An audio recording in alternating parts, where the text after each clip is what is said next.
World of weeds. Underwater forests of kelp and other types of seaweed are near the shore. These provide food for some sea creatures and a hiding place for others. Sea otters gather up mussels and other shellfish that live around the kelp. Then they use stones they've carried up from the seabed to crack open the mussels on their chest. Otters also twist strands of weeds around themselves so that they can take a nap without being washed out to sea. Sea otters live in the North Pacific. They do not have blubber to keep their bodies warm. Instead, uh, they have denser fur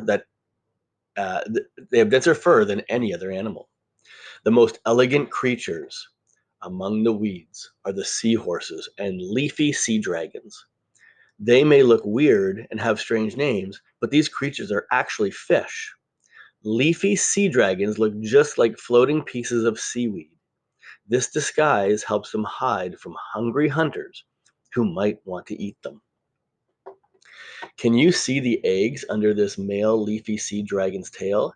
He will guard them until they hatch. Now, this is very strange. Pregnant dad. Seahorses are mixed up parents. The dad, not the mom, keeps the growing babies in his belly. When he gives birth, hundreds of tiny seahorses stream out into the ocean. Poison. Dun, dun, dun. Many sea creatures use poison as a weapon. Some use it to defend themselves against bigger creatures. Others use poison to kill or stun their prey. The Belcher's sea snake has the most deadly bite of any snake on land or in the sea. Its fangs inject super strong poison into its prey. Luckily, this fierce creature attacks fish rather than people. The stonefish lies on the seabed in warm, shallow waters and looks just like a stone. Beware of stepping on one, though. It has spines tipped with enough venom to kill you. The blue ringed octopus may look too small and pretty to be dangerous, but its bite can kill a person in just a few minutes. The pufferfish swallows lots of air or water to puff up their bodies and show off their spines.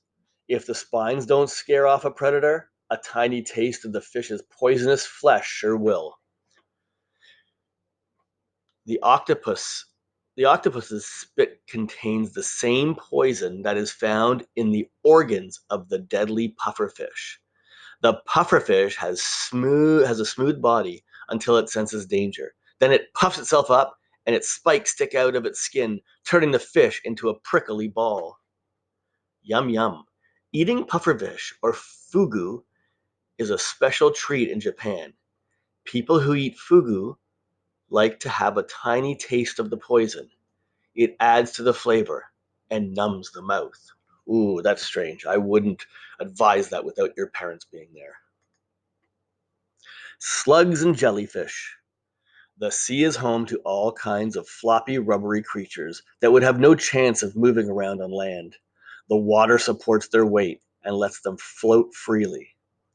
Jellyfish are just like wobbly see through jelly. They come in shades of pink and blue and look like something you might find in a candy store. Jellyfish have a round body called the bell and a mass of trailing tentacles or feelers that can sting. The most dangerous is the box jellyfish, nicknamed the sea wasp. It has about 60 tentacles, each covered with millions of stingers that together hold enough poison to kill a person. A jellyfish drifts along with its tentacles trailing. The camera flash has made the jellyfish look pink, but really, its body is blue. The Spanish dancer is one of the most dazzling sea creatures. It is a type of sea slug and gets its name from its gills. These are feathery and fan out like these are feathery and fan out like a flamenco's dancer's dress. The beautiful Spanish dancers can be red, pink, yellow, or blue. Do not disturb.